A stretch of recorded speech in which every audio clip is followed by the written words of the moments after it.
Transformation écologique des territoires, comment accélérer? Et en effet, comment accélérer? C'est le thème de notre table ronde d'aujourd'hui, alors qu'on voit bien de nouveaux modèles urbains, nouveaux modes de vie sont en train d'émerger de la crise sanitaire qu'on vient de vivre. Et puis l'entrée dans les années 2020, on en a beaucoup parlé hier, c'est l'objet de ce Transition Forum, nous promet des changements profonds, des changements. Je crois que Madame Hidalgo n'a pas le retour, si vous pouvez le lui donner. Des changements profonds et des changements durables. Alors, pour en parler, sont autour de nous, je le disais, Anne Hidalgo, la maire de Paris, et candidate à l'élection présidentielle, Christian Estrosi, qui est notre hôte. En fait, vous devancez mes questions. Maire de Nice, président de la métropole Nice-Côte d'Azur et président délégué de la région Sud. Également avec nous, Eva Sadoun, qui est présidente et cofondatrice de l'ITA, alors je en parlera, une fintech à impact, mais ça ne vous dira rien, une boîte formidable qui finance des projets formidables que vous avez, qui veulent changer le monde, je résume. À côté d'elle, Olivier Sichel, qui est le directeur général de la Banque des Territoires, on en reparlera, c'est lui qui a l'argent. Avec nous également Olivier Vignol, le directeur général d'ICAD, donc la fabrique de la ville, et de la ville durable de demain.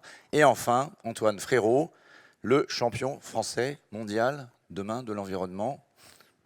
De la transformation écologique. De la transformation écologique, et qui est donc le patron de Veolia. Donc peut-être pour commencer, Anne Hidalgo, j'espère que vous avez un bon retour. Merci beaucoup. Merci. Bonjour Madame la maire de Paris.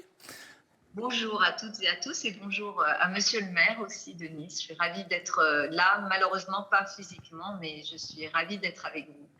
On aura sûrement... Bonjour Madame le maire et chère Anne, avec laquelle nous entretenons des relations très amicales, et je suis heureux que tu aies pu te rendre disponible au moins pour échanger depuis Paris, j'imagine. Bienvenue à Nice. Cela ne nuira pas au débat. En plus, avec la crise sanitaire, on a pris l'habitude de faire des zooms. Alors, Madame la maire, j'aurais voulu vous demander peut-être pour commencer de nous dire votre vision justement de cette période dans laquelle on est en train d'entrer.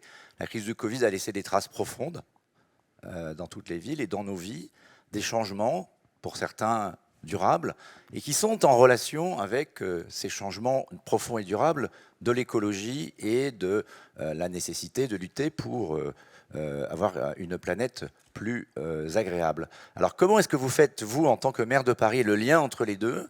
Et j'allais dire, est-ce que entre Paris et la France, puisque vous regardez la France et l'horizon de la France aujourd'hui, quelles leçons vous tirez et qu'est-ce qu'on peut imaginer qui puisse être utilisé pour faire levier dans cette décennie capitale?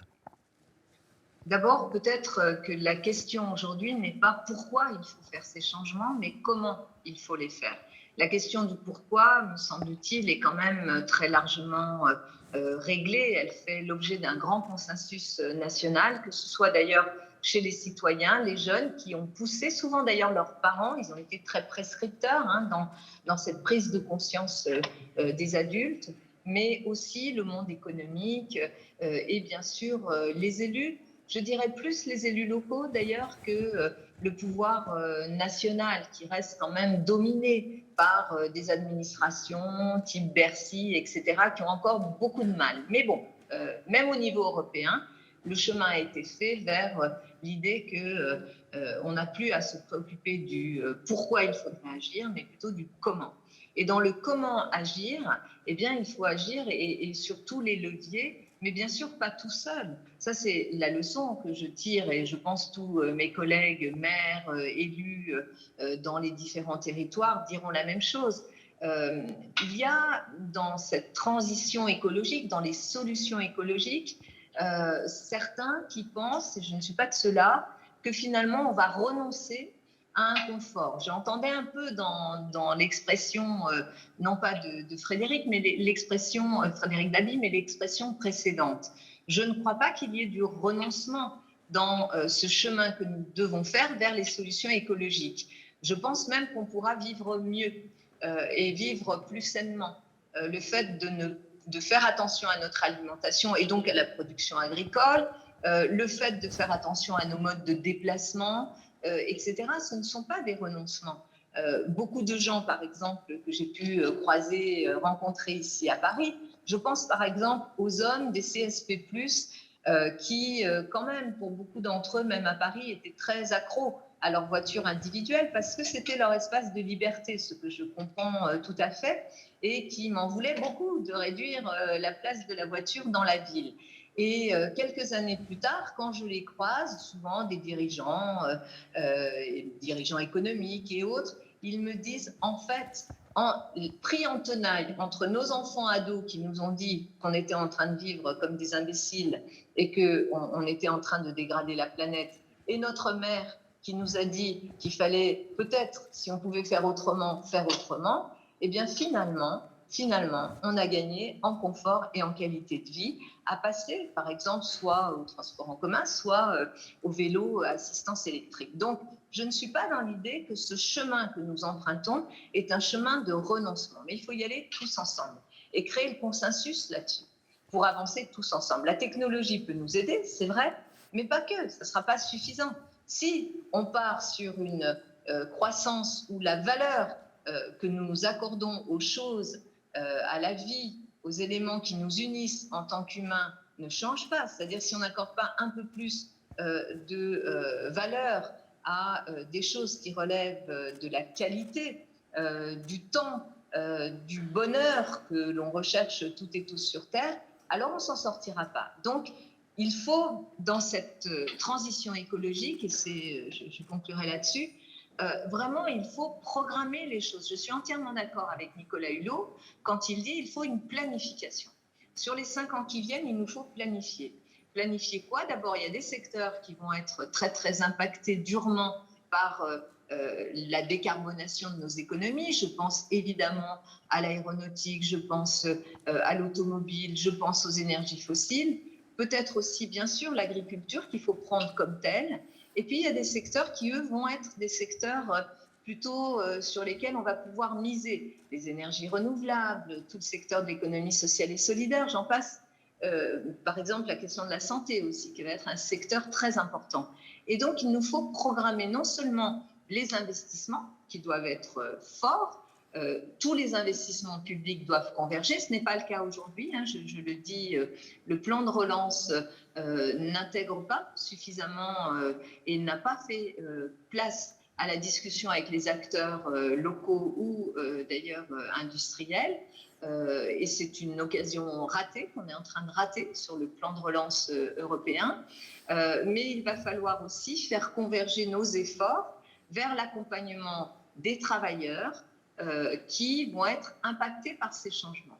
Et donc, il faut intégrer cette question de l'accompagnement des travailleurs, cette question sociale, pas le fait que faire de l'écologie, ça coûterait plus cher. Non, si on considère que finalement, ce qui est carboné devrait se voir imposer un prix et remettre à niveau, par exemple, ce qui est décarboné, ce qui est en train d'arriver quand même sur les énergies renouvelables qui deviennent compétitives par rapport aux énergies fossiles, on va aller vers une situation où nous allons pouvoir aussi créer de la valeur et avec cette valeur-là, accompagner aussi les travailleurs, les salariés, les classes moyennes, qui aujourd'hui sont celles qui ont l'impact le plus lourd de ces changements, de l'augmentation du prix de l'énergie, de l'augmentation du prix de l'essence.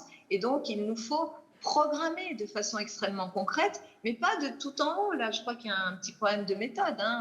Pas de tout en haut de l'Élysée ou de Bercy. Ça ne marche pas du tout. Ça marche pas du tout. Et ce que nous disent les jeunes, c'est qu'ils veulent être partie prenante de ces changements. Et donc, il faut les embarquer dans quelque chose qui se situe aussi en proximité avec nos vies, c'est-à-dire à l'échelle des villes, des régions, des communes. J'étais hier dans des petites communes des Deux-Sèvres. Je vous assure qu'un maire de 500 habitants dans les Deux-Sèvres, il a intégré la question de la précarité énergétique, il a intégré la question des mobilités et il a intégré aussi l'accompagnement des agriculteurs pour sortir des pesticides. Et c'est avec eux que nous parlons et avec vous aujourd'hui. Alors peut-être après cette longue mais précise introduction.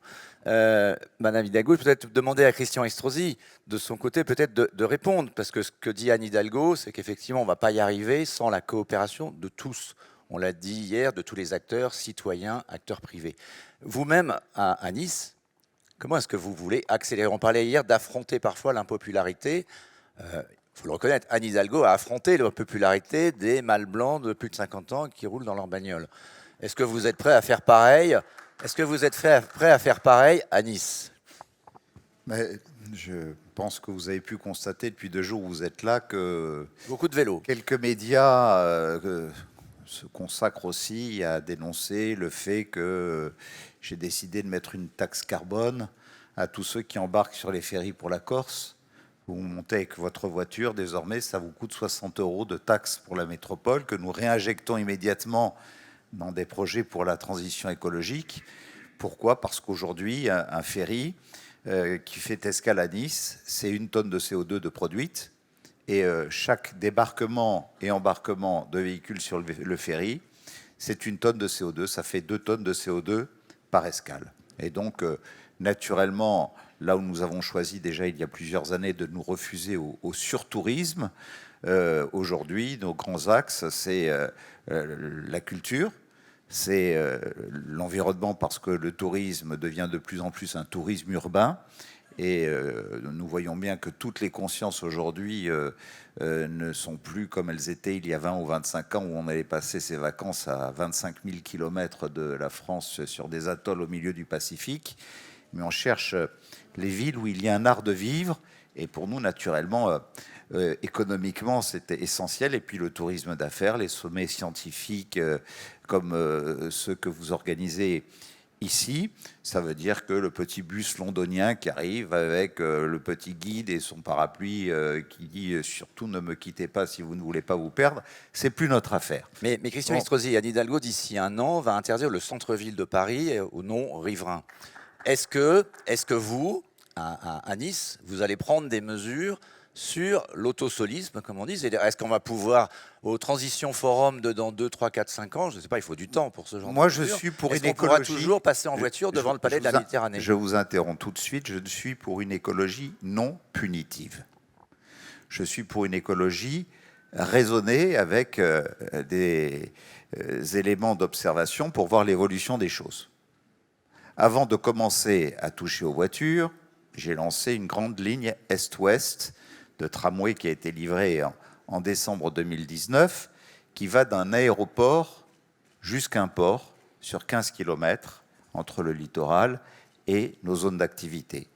C'est-à-dire qu'en moins d'1 an et demi, après 8 ans de chantier, vous mettez en service un élément de transport propre qui transporte 130 000 usagers par jour.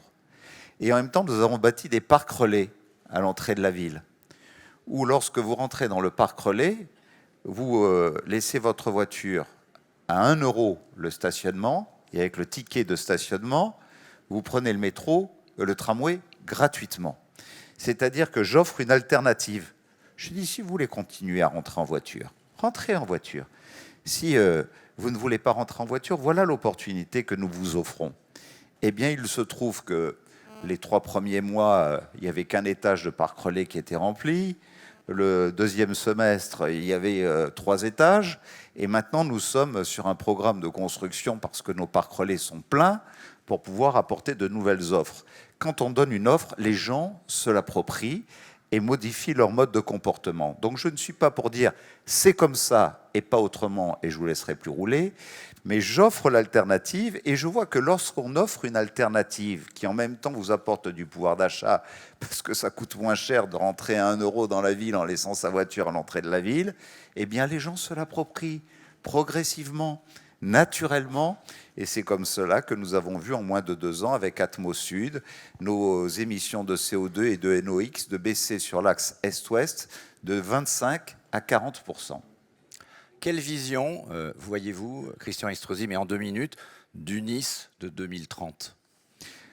Je vois une ville où nous aurons aménagé 115 hectares d'espace vert de plus planter dans les 5 ans 300 000 arbres. Quand on sait qu'il y a 380 000 habitants à Nice, eh bien, qu'un arbre, si c'est un érable ou un migocoulier, est capable d'absorber 100% de l'empreinte carbone produite par un être humain. En même temps, je demande au gouvernement de nous accorder, là où nous avons de gros programmes de stations d'épuration des eaux usées et de traitement pour rejeter à 99,99% dans la Méditerranée des eaux pures, que nous puissions les réutiliser. Et il faut une autorisation. Aujourd'hui, le gouvernement français, les règles et les lois ne le permettent pas pour pouvoir arroser l'ensemble de ces espaces verts et protéger nos ressources en eau qui nous viennent des montagnes de la métropole. Donc une ville où, naturellement, nous serons sur des déplacements doux, nous serons dans une ville où nous aurons créé des îlots de fraîcheur partout où il y a des îlots de chaleur. Aujourd'hui, j'ai des gens qui contestent le fait que je veuille démolir un palais des congrès qui remonte à 83, qui est un îlot de chaleur épouvantable en cœur de ville pour végétaliser à sa place, un théâtre pareil. Et je ne construis pas plus, je n'artificialise plus pour les équipements publics dont nous avons besoin, et je salue le directeur général de la Banque des Territoires d'ailleurs qui nous accompagne sur tous ces sujets, sur les terres qui sont disponibles, puisque nous avons fait plus de 20% de plus de terres agricoles dans Nice, dans la métropole de Nice, puisque nous sommes une ville urbaine et rurale à la fois, mais j'utilise toutes les friches existantes pour y aménager à l'intérieur de ces friches les équipements publics dont nous avons besoin. On démolit un palais des congrès, on va en refaire un dans un équipement existant, le marché d'intérêt national, qui, lui, n'a plus de raison d'être tel qu'il est aujourd'hui. Nous avons besoin d'un nouveau théâtre puisque nous détruisons le théâtre. Nous aménageons dans le vieux palais des expositions, qui a une belle architecture des années 50, le nouveau théâtre de Nice. Nous avons besoin d'un nouvel amphithéâtre pour l'Opéra de Nice, qui se trouve dans le Palais des Congrès. Nous allons le mettre aussi dans ce Palais des Expositions. Nous avons des anciens abattoirs qui sont fermés depuis 40 ans, mais qui sont un site industriel intéressant au plan culturel, que j'ai fait visiter par Jean Nouvel, Jean-Michel Villemotte, etc. Nous allons en faire un tiers-lieu avec le ministère de la Culture sur la création contemporaine et sur les arts plastiques. Donc voilà la Nice que nous voulons et que nous sommes en train de dessiner en utilisant tout ce que nous pouvons pour ne pas artificialiser. Et chaque fois que nous mettons en service un nouveau moyen de mobilité ou un équipement public qui est consommateur d'énergie, nous veillons à monter en puissance en énergie renouvelable l'équivalent dont ça a besoin. Par exemple, la mise en service de la ligne 2 de tramway, son fonctionnement est complètement compensé par le stade de l'Euro 2016 que nous avons réalisé et qui produit 25% d'énergie de plus que ses besoins et qui, elle seule, nous permet de financer la totalité du fonctionnement énergétique de la ligne 2 de tramway. C'est ce qui s'appelle la neutralité carbone. Merci, Christian Estrosi. Anne Hidalgo, oui, allez-y si vous voulez réagir. Je ne vais pas du tout interrompre Christian Estrosi parce que ce qu'il dit, je le partage. Et d'ailleurs, je crois que tous les maires, nous essayons de jouer sur tous ces leviers qu'il vient d'évoquer. Mais c'était plutôt pour reprendre votre question un peu caricaturale. Non, il n'y a pas d'interdiction. Vous savez, vouloir opposer l'écologie qui, soi-disant, serait punitive à autre chose, ça ne fera pas avancer la cause qui pourtant devrait nous réunir. Donc, il n'y a pas d'interdiction. Il y a des incitations. Il y a évidemment des propositions de solutions autres, mais lorsque dans une ville, dans une commune, on prend la décision collectivement, démocratiquement, par des équipes qui sont légitimes pour le faire, et en discussion et en concertation, et d'ailleurs sur la base d'une demande des habitants, par exemple, pour nous du centre-ville, de faire en sorte que celles et ceux qui traversent la ville sans s'arrêter et qui utilisent la ville comme un moyen simplement de transit ne le fassent plus parce qu'elle n'est pas faite pour ça, la ville, et en tous les cas, le centre des agglomérations n'est pas fait pour cela, alors oui, on va vers d'autres solutions. Mais je vous demande, Philippe Mabille, parce que je sais que vous êtes un journaliste sérieux et que vous êtes engagé sur ces causes-là, de ne pas utiliser des propos aussi caricaturaux. Non, il n'y a pas d'un côté les interdictions, les méchants qui seraient du côté de l'écologie punitive, et de l'autre côté ceux qui seraient réalistes, qui auraient compris qu'il faut des incitations. Je pense que d'ailleurs, les maires que nous sommes, la maire que je suis, n'aurait jamais été réélue si elle avait été dans la caricature de l'interdiction sans solution. Chère Anne Hidalgo, telle n'était pas mon intention. Je voulais simplement dire que vous avez quand même dit un jour, que traverser Paris d'est en ouest, c'était fini. Mais et je me contentais de dire ça. Traverser Paris d'est en ouest, c'est fini parce que la ville n'est pas faite pour être traversée. Elle est faite pour être vécue. Merci en tout cas de cette précision. Alors, on va poursuivre le débat, et je vous propose de l'écouter et peut-être de réagir à la fin avec les autres invités de cette table ronde. Eva Sadoun, qui est présidente et fondatrice de l'ITA et qui donc a une société qui travaille sur l'investissement responsable et durable. Mais vous êtes aussi autre chose aujourd'hui, on vous a invité aussi parce que vous êtes une des voix qui parle à la jeunesse sur cette transition écologique et peut-être aussi aux parents qui ne la comprennent pas et qui caricaturent les débats, pour peut-être nous adresser quelques signes d'espoir sur la façon finalement de s'y prendre. Parce qu'une des difficultés, on le voit bien dans les débats qu'on peut avoir, c'est qu'on risque la paralysie, on risque le syndrome du prisonnier. Comment est-ce qu'on en sort? Est-ce qu'on peut imaginer garder, comme le disait Anne Hidalgo, finalement le meilleur de notre vie tout en apportant le meilleur pour la planète? Merci beaucoup de me laisser la parole. Et pour clarifier aussi, donc je suis la coprésidente du mouvement Impact France, qui aujourd'hui réunit pas que les jeunes, justement, et c'est ça qui est intéressant, 8000 dirigeants qui s'engagent sur la transition écologique et sociale, donc des entreprises qui le sont déjà, avec des entreprises de l'économie sociale, de l'innovation verte, etc., et aussi des entreprises qui veulent le faire, donc des entreprises qui, comme le mouvement des dirigeants chrétiens d'ailleurs, ou des mouvements en fait, d'entrepreneurs qui se posent la question de la décarbonation des économies et qui veulent justement faire leur transition écologique et sociale, et on réunit des jeunes et des moins jeunes. Aujourd'hui, ce qu'on se rend compte déjà, c'est que les solutions, on les a. C'est qu'elles existent, des solutions de transition d'un point de vue de nos énergies, des solutions de transition en matière d'emploi. Ce qu'on constate aussi, c'est que l'économie d'avant, qui était une économie soi-disant qui proposer un récit de développement et de bien-être pêche à son engagement. On sait qu'aujourd'hui, on a perdu plus de 2 millions d'emplois à la suite de la délocalisation, que le néolibéralisme n'a pas fait que des gagnants, et malheureusement, il a fait plus de perdants que de gagnants, et c'est quelque chose qu'on constate aussi dans des pays qu'on souvent on érige en modèle comme l'Allemagne. L'Allemagne, même si la croissance s'est développée, son indice de pauvreté a augmenté de 6% depuis les années 80. Donc, la question, c'est de savoir comment est-ce qu'on retrouve de la prospérité et de la stabilité dans nos économies et dans le territoire, et ça passe par deux voies. En fait, moi aussi, je me bats contre les discours caricaturaux de l'écologie punitive et réaliste d'un côté versus une écologie trop radicale qui nous ferait perdre en niveau de vie, et aussi les débats un peu caricaturaux de la décroissance versus un solutionnisme technique et une croissance verte.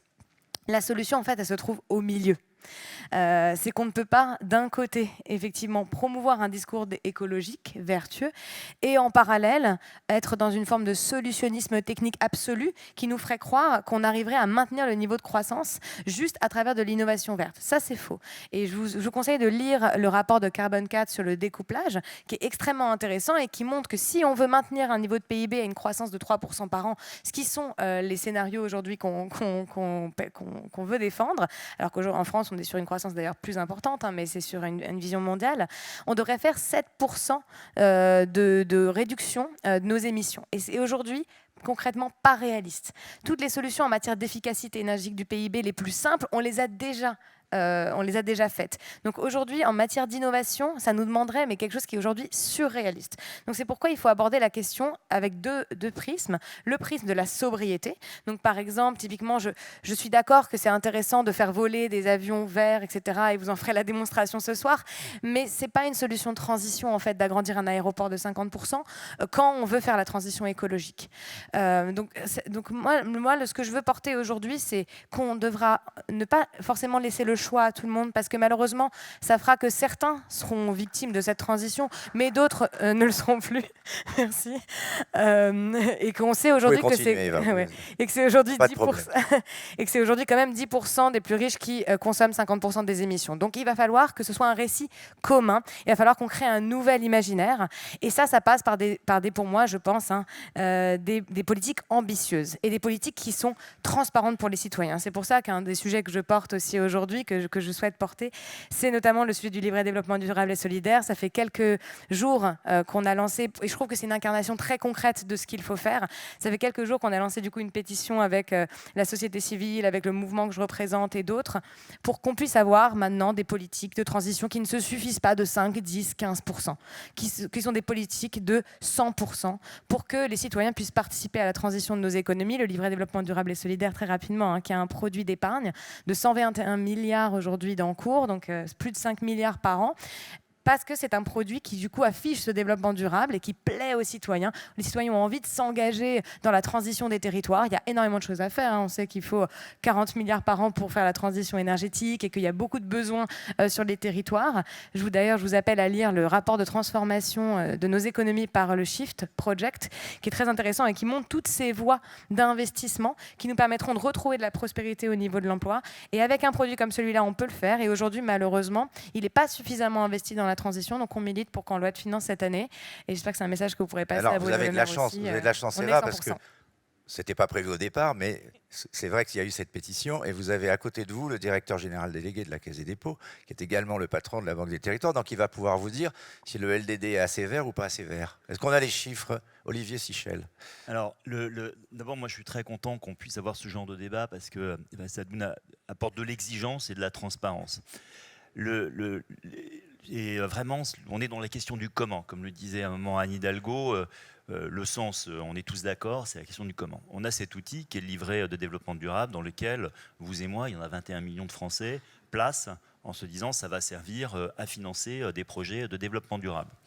Alors qu'est-ce que devient cet argent une fois qu'il est placé?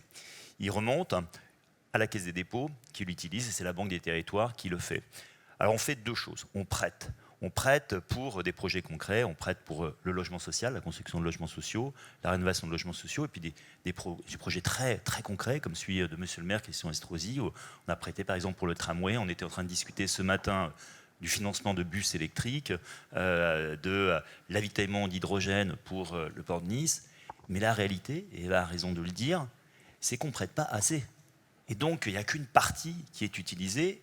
Et alors vous allez me dire, mamie, qu'est-ce que vous faites du reste? Le reste, je le place. Et c'est là où c'est pas tout à fait satisfaisant, parce qu'il y a d'un côté... Donc elle a raison quand même. Mais oui, elle a raison, mais on est dans la question de recherche de solutions. Vous allez me dire, pourquoi vous ne prêtez pas autant? Je vais vous donner un exemple que connaît bien Antoine Frérot, qui est la rénovation des réseaux d'eau. On sait en France que malheureusement, les réseaux d'eau, il y a beaucoup de fuites, et qu'il faudrait plusieurs milliards pour rénover les réseaux d'eau. Quand je vois les collectivités locales qui ont la responsabilité de ces réseaux d'eau, je leur dis, qu'est-ce que vous faites pour vos réseaux d'eau?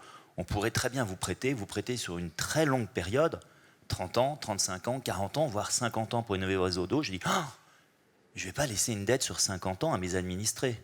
Et on a ce réflexe très fort de la part des élus qui est de dire, je ne veux pas endetter mes générations futures, qui a une part raisonnable. Monsieur le maire est connu. Sauf qu'en face de ça, il y a un actif qui sont ces réseaux d'eau qui ont parfois 30 ans, 40 ans, 50 ans. Et je dis, écoutez, c'est l'actif que vous avez laissé. Qu'est-ce que vous préférez laisser? Une dette qui va être sur 50 ans, mais avec des réseaux d'eau qui vont tenir 50 ans, ou garder des réseaux qui fuient? Et c'est toute cette pédagogie-là qui est difficile à faire. Donc ce qu'il faut, c'est des projets à financer qui exactement, correspondent à l'objet du LDD, pour prendre que cet exemple. Gardez le micro, parce qu'on parle du LDD, c'est 121 milliards, c'est très bien. Puis il y a le plan de relance aussi. Donc Anne Hidalgo en a cité un mot, elle disait que c'était pas bien, ça marchait pas bien. Vous qui êtes...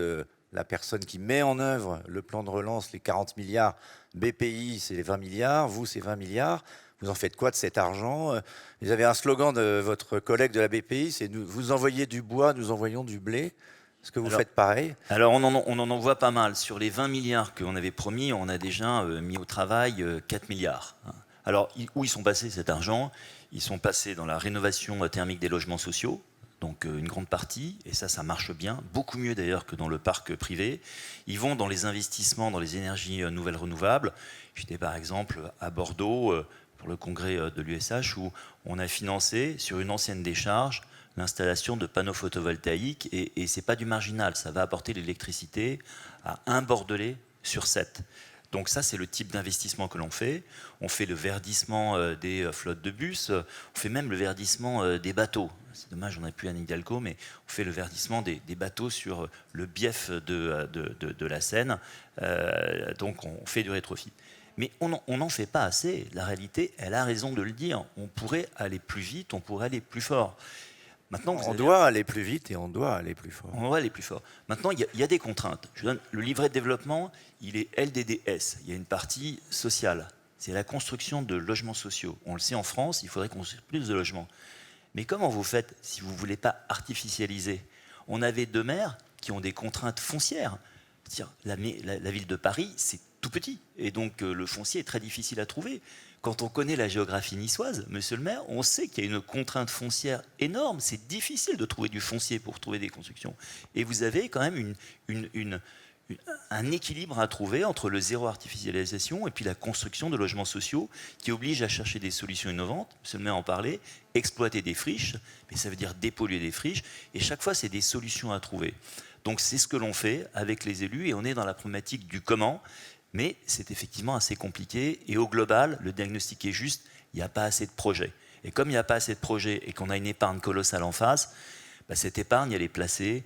Et ce n'est pas ce qui est le plus satisfaisant. Moi, ce qui me motive à la Banque des Territoires, ce qui me motive avec tous les élus que je rencontre, c'est d'aider leurs projets de développement des territoires. Ils ont tous des projets pour renouveler leur flotte de bus, faire des mobilités douces, isoler leurs bâtiments. On a parlé du bâtiment des écoles, des bâtiments publics, des gymnases.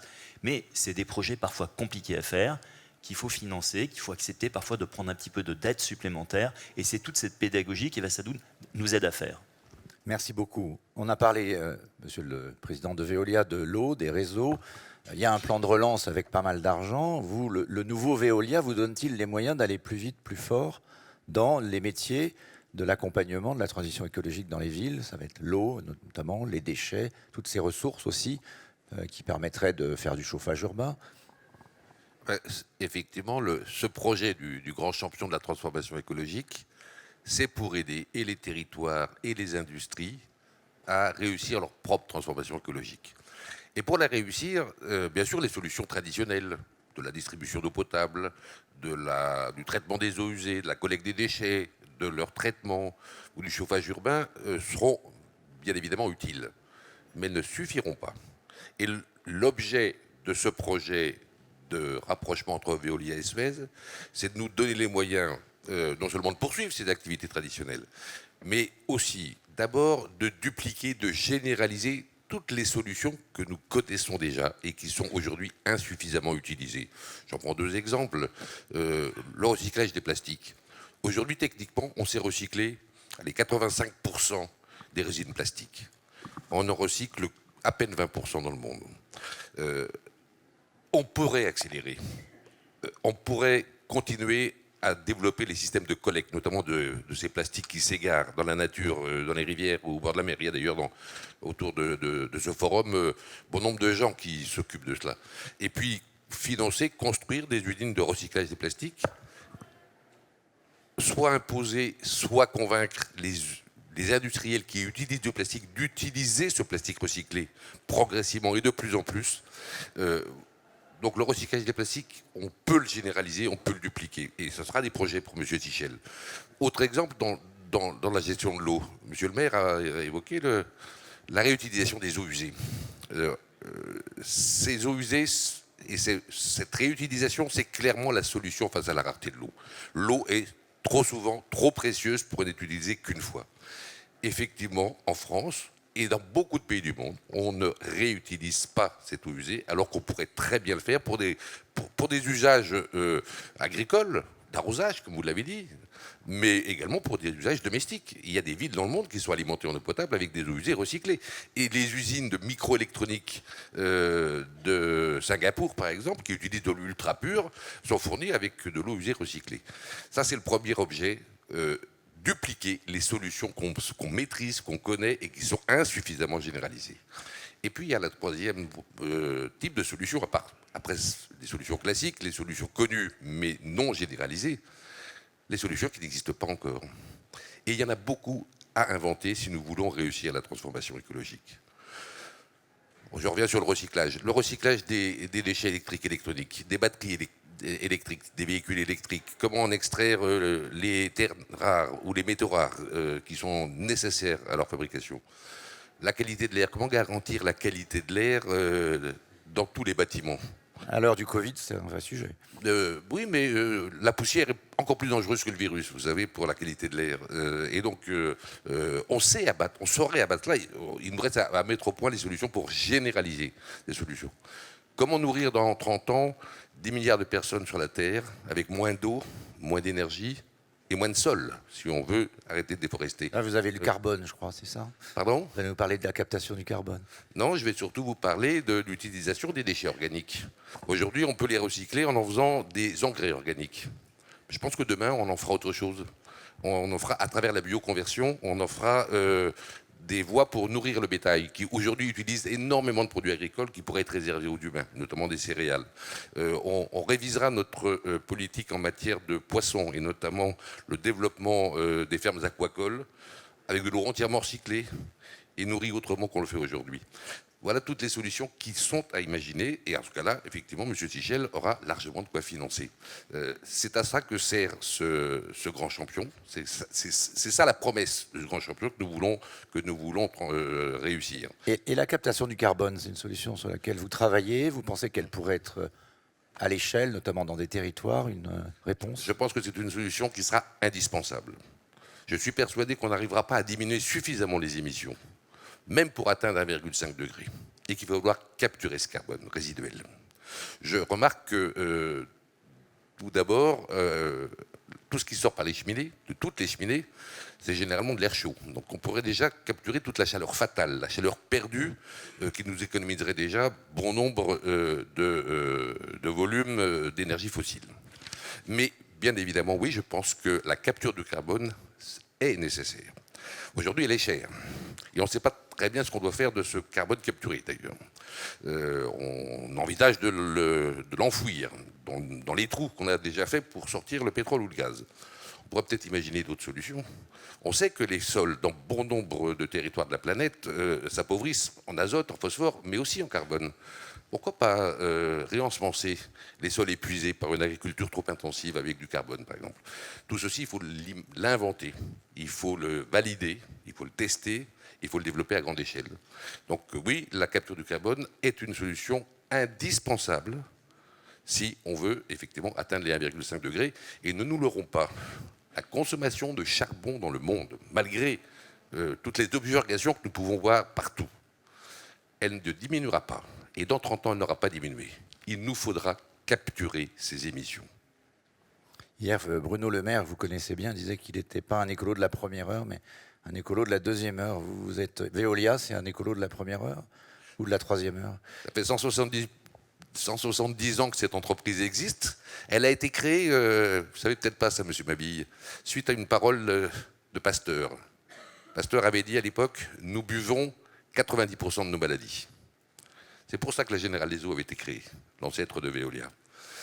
Et donc, oui, on peut dire qu'en matière de lien entre la santé et l'environnement, entre l'alimentation et l'environnement, cette entreprise est écologique depuis fort longtemps.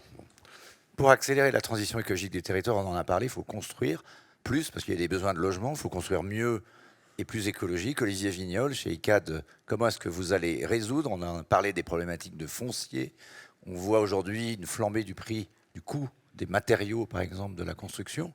Comment vous allez résoudre l'équation de la construction de cette ville du futur, plus verte? Avant de se demander comment on va résoudre l'équation, la raison pour laquelle on s'intéresse à ces sujets, c'est, je ne sais pas si vous le savez, mais le secteur du bâtiment et de l'immobilier, c'est 25% des émissions de gaz à effet de serre en France. Donc en fait, la France, elle n'atteindra pas les objectifs de la stratégie nationale bas carbone si le secteur économique auquel ICAD appartient n'est pas plus vertueux qu'il ne l'a été. Donc on s'est posé cette question et la réponse, on l'a déjà essayé de la formaliser dans notre raison d'être. C'est une réflexion qu'on avait entamée avec une intervention d'Antoine Frérot, je ne sais pas si vous vous en souvenez. Et on a dit que finalement notre raison d'être, c'est de construire des lieux dont l'empreinte carbone est la plus réduite possible. On a dit d'ailleurs aussi que c'était de construire des lieux de mixité et d'inclusion. Alors, ce n'est pas le thème d'aujourd'hui, mais on a aussi la conviction que la transition écologique, elle ne peut pas vivre seule. Elle embarque avec elle beaucoup d'autres transitions. Suggestion, vous pourriez peut-être ajouter d'ailleurs un S à transition au nom du forum, parce que notamment dans le métier de la construction de la ville, s'intéresser uniquement au sujet de la construction bas carbone sans prendre les sujets d'inclusion et de mixité, on passe à côté d'une grande partie du sujet. Alors comment on va faire ? Le sujet du prix des matériaux, on peut dire un mot, mais c'est pas le sujet premier. Le sujet, c'est comment on arrive à réduire. Nous, l'objectif qu'on s'est fixé chez ICAD sur les émissions de CO2, c'est moins 45%. Je ne sais pas si on est écolo de la première ou de la deuxième heure, mes prédécesseurs avaient déjà largement entamé le débat. Et dès 2015, au moment de la COP21, etc., nous, on avait fixé un objectif de moins 45% à l'horizon 2025. Et c'est très compliqué. Ce n'est pas qu'une question d'argent, ce n'est pas qu'une question de prix de revient de la construction. C'est avant tout une question de technique, de technologie, de mise en œuvre. Pour les non-spécialistes, on ramène parfois la construction bas carbone au sujet de la construction bois. C'est une partie de la réponse, mais c'est une toute petite partie de la réponse. D'abord, est-ce que il n'y aura pas de bois pour tout le monde, c'est extrêmement cher et ça ne répond pas à la totalité de la problématique. Mais c'est quand même, et donc nous on a fait beaucoup d'immeubles en bois, j'en citerai un ou deux assez emblématiques, notamment le premier immeuble 100% en structure bois de bureau, non loin du siège de Veolia, c'est un bâtiment qui est à Saint-Denis, qui est maintenant assez connu de par son utilisateur, puisqu'il abrite le siège du comité d'organisation des Jeux Olympiques, Paris 2024, et qui était le premier bâtiment entièrement en structure bois. Mais encore une fois, le bois, ça ne suffit pas. On a le sujet du réemploi. Donc ça, c'est vraiment dans la construction. Si on n'arrive pas si vous êtes déjà allé voir des sujets de démolition, on met à la benne des choses incroyables. Et donc, le réemployer les matériaux quand on déconstruit des bâtiments, c'est essentiel. Nous, on a créé une petite filiale avec une autre société du groupe Caisse des Dépôts qui s'appelle Aegis. Cette filiale s'appelle Cycle Up, car c'est vraiment faire du réemploi. C'est même pas de la transformation, c'est vraiment réutiliser quand on déconstruit des bâtiments, quand on les démolit, on jetait à la benne. Et donc améliorer le bilan carbone d'un nouvel immeuble, ça passe par beaucoup de réemploi. Ça passe par beaucoup d'économies circulaires. Faire travailler les entreprises locales, utiliser des matériaux locaux, c'est indispensable, mais c'est très compliqué. Alors se rajoute depuis quelques mois, je dirais, la problématique de la flambée des matériaux, mais j'ai envie de dire, ça c'est sujet de filières industrielles qui ont été désorganisées avec la crise et des continents, parce que c'est des marchés mondiaux, les matériaux de construction, à tort, parce qu'il faudrait essayer de trouver les matériaux localement pour justement améliorer le bilan carbone. Et sur les matériaux qui sont sur des marchés mondiaux, l'Asie, les États-Unis sont repartis avant l'Europe, et donc en Europe, il n'y en a plus. Mais c'est un épiphénomène. Donc voilà, donc, le recyclage, le réemploi, beaucoup de construction bois. On en fait beaucoup. On est parmi les 3 premiers promoteurs de construction en bois. Les quantums vous testent peut-être rien, mais 300 000 m² de construction bois, ça nous met dans le top 3. Et on a lancé récemment une filiale qui ne fait que ça, qui porte le joli nom de Urbain des Bois. Voilà, parce que ça participe de notre bilan en carbone. Les sujets qui ont été évoqués, des arbres, des îlots de fraîcheur, de la revégétalisation des villes, même quand elles sont urbanisées, c'est des sujets qu'on est obligé d'inclure pour améliorer notre bilan carbone. Et alors, on a fait un peu comme à Nice. Alors, si je comprends bien, je ne sais pas si c'est nous qui nous sommes inspirés ou l'inverse, mais on fait dans chacun de nos programmes un arbre pour un habitant. Ce sont des gestes très simples, mais quand on fait le compte à la fin de l'année, ben voilà, ça pèse. Et puis, on a revégétalisé. Ce n'est pas toujours facile de trouver du foncier, comme il a été dit par les différents intervenants. Donc, on s'est intéressé à étudier comment on revégétalise les villes quand on n'a pas de foncier. Et on a porté aussi une start-up qu'on a aidée, qu'on a financée, dont on est actionnaire, qui s'appelle Verto. Je crois que vous êtes passé la voir son stand hier, monsieur le maire. Madame la maire de Paris, je ne sais pas si elle est encore en ligne, mais elle la connaît bien parce qu'elle avait eu un prix d'innovation de la ville de Paris, c'est faire des nouveaux bacs de revégétalisation totalement autonomes avec de la flore locale, sans apport d'eau additionnel, uniquement avec de l'eau de pluie. C'est une boîte super qui se développe très bien. On a décidé d'offrir deux bacs à la ville de Nice. Le business model n'est pas fondé sur le don, parce que sinon la société ne va pas se développer, mais c'est pour montrer des démonstrateurs. Voilà, c'est ce genre de solutions qui nous permettront d'atteindre nos objectifs bas carbone. Merci, on arrive un peu au temps final de ce débat. Je vais quand même demander à Eva Sadoun une conclusion sur... Vous avez entendu tous ces projets. Est-ce que ça, vous vous dites, voilà, la difficulté, c'est d'arriver à convaincre qu'on agit vraiment. Vous travaillez beaucoup aussi avec des petites entreprises. Les petits ruisseaux peuvent-ils faire des grandes rivières? Et en même temps, là, on a des géants, des grandes entreprises qui agissent beaucoup plus à l'échelle. Comment est-ce qu'on peut faire la soudure entre les projets que vous faites, qui, j'espère, deviendront grands, mais qui sont multiples sur tous les territoires et qui rendent les choses possibles, et des acteurs comme ceux-là? Est-ce qu'ils peuvent participer? Est-ce qu'il peut y avoir un pont, finalement, entre ces deux mondes?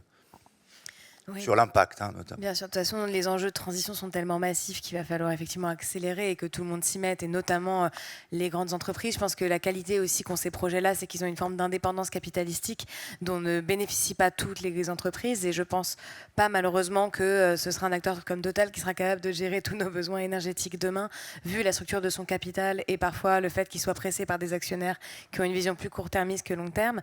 Donc je pense qu'il faut effectivement que et je vois des acteurs comme Veolia, mais qui ont vraiment ça dans leur ADN et qui est assez singulier finalement par rapport à l'étendue du CAC 40. Et puis on a vu plus dernièrement avec le PDG de Danone qui a essayé de porter son entreprise en entreprise à mission, qui s'est fait rattraper par des actionnaires pas bons activistes, mais mauvais activistes. On essaie de réutiliser ce terme pour que les actionnaires soient des bons activistes, donc ils s'engagent sur des trajectoires long terme.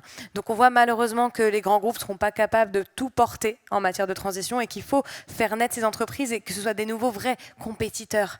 Il faut effectivement que la puissance publique, que les finances publiques, que les acteurs, les banques comme la Caisse des dépôts ou comme BPI, mettent ça dans leur ADN et accélèrent, parce que les grands groupes n'ont pas besoin de la Caisse des dépôts et de BPI. C'est peut-être qu'ils auront besoin de l'État et de l'Agence des participations de l'État qui pourront leur permettre d'être dans ces logiques plus long terme, mais ils ont besoin des acteurs comme cela pour faire de ces PME que j'accompagne aujourd'hui des vrais ETI et des vraies grandes entreprises, pour créer de la compétition et qu'on ait aussi une logique assez territoriale. Je ne pense pas qu'on puisse avoir des acteurs transsectoriels comme ça, limite un peu monopolistiques, ou sur des secteurs d'activité très sur des périmètres trop importants, et que c'est intéressant aussi d'avoir des acteurs locaux qui sont capables de comprendre les problématiques locales et aussi de quitter ce mythe un peu de l'uniforme modèle économique qui serait capable d'adresser l'ensemble des secteurs et l'ensemble des territoires. Et pour ça, on a besoin aussi des acteurs publics locaux, et c'est pour ça que je me rejoins assez la vision de Madame Hidalgo sur la nouvelle politique de demain, qui doit être une politique aussi plus ancrée sur les territoires et qui dynamise ces acteurs locaux. Merci Eva Sadoun. On n'a pas le temps de refaire le débat, mais Antoine Frérot, vous allez devenir une entreprise à mission? Tout d'abord, je voudrais dire que pour réussir la transformation écologique, on est obligé de multiplier les partenariats. Et une grande entreprise comme Veolia, comme beaucoup d'autres grandes entreprises, travaille de plus en plus en étroite collaboration, d'abord avec des entreprises sociales et solidaires, avec des start-up, avec des entreprises innovantes. Et nous aussi, on a besoin des grandes banques, car par exemple, ce très beau projet... Tout le monde a besoin de la Caisse des dépôts. Ce très beau projet, aujourd'hui à Nice, que M. le maire vient de décider pour une gestion ultra-moderne des déchets de la ville, le recyclage, mais également la valorisation énergétique, la fabrication d'hydrogène vert à partir de cette installation. Veolia va la réaliser, mais M. Sichel va nous aider à la financer. Christian Estrosi, un mot de conclusion. Je ne sais pas si Anne Hidalgo est également là. Juste 3 points. Comment agir sur les comportements? Parce que je crois au fond que notre société moderne et nos démocraties ici en Europe seront plutôt vertueuses par rapport à ce qui se passe ailleurs. Ce qui reste à changer, c'est le comportement de chacun. Alors on voit que... J'entendais le sondage de Frédéric Dabi tout à l'heure qui disait les jeunes sont prêts et exigent même de la part des responsables d'agir dans telle ou telle direction. Mais je vois, nous avons décidé il y a 10 ans, sur nos espaces verts, 0 produits phyto, 0 pesticides. lorsque nous disons à nos concitoyens qui ont un bout de jardin ou un espace vert autour de leur maison, venez à la maison de l'environnement prendre des larves de coccinelle qui vont tuer les parasites plutôt que de continuer à mettre des produits, et en même temps ne nous donne pas le droit de les sanctionner s'ils continuent à mettre des produits. Est-ce qu'on est prêt à prendre des dispositions pour que ce comportement change? Je pourrais prendre... je me tourne vers vous, mesdames, ne m'en veuillez pas. Mais Antoine Frérot pourrait vous confirmer qu'on n'arrive pas, malgré tout, en allant à 99,99% sur le filtrage des eaux usées, lorsque on se rince le visage en enlevant tous ces produits cosmétiques et qu'on les laisse partir dans le lavabo, à ne pas les laisser partir dans la mer, avec les conséquences que ça a sur la faune et la flore marine. Et on voit des armoires avec 15 produits, 20 produits cosmétiques. Est-ce qu'on est prêt dans ce domaine aussi à changer? Il n'y a pas que les mecs avec leur bagnole, c'est ça. C'est les femmes qui sont responsables du changement climatique. Et enfin, un dernier sujet qui est un sujet international. La responsabilité pour toutes. Quand vous dites aux jeunes, comme à nous-mêmes, et ça sera votre mot de conclusion. Est-ce que vous êtes prêts à supprimer ça? Non. Bon, vous savez ce qu'il y a là-dedans? Il y a un truc qui se trouve dans des minerais en Afrique qui s'appelle le cobalt-lithium. Et sans le cobalt-lithium, on ne peut pas produire ça. Et vous savez qu'il y a des dizaines de milliers de morts chaque année dans des massacres épouvantables, avec des enfants qu'on fait travailler pour aller creuser dans les sous-sols d'Afrique pour produire du cobalt-lithium, pour qu'avec notre égoïsme, on puisse tous les 6 mois changer de génération de téléphone. Eh bien, ça fait partie aussi peut-être, un, des comportements auxquels il faut que nous réfléchissions, et deux, est-ce que vous avez un portable recyclé, d'une exigence de la mobilisation de la communauté internationale pour mener le combat en Afrique et exiger aussi qu'il y ait de ce côté-là des comportements plus vertueux et plus respectueux de l'humanité. Des portables recyclés pour tout le monde. Voilà, ça sera le message final de cette table ronde. Merci beaucoup.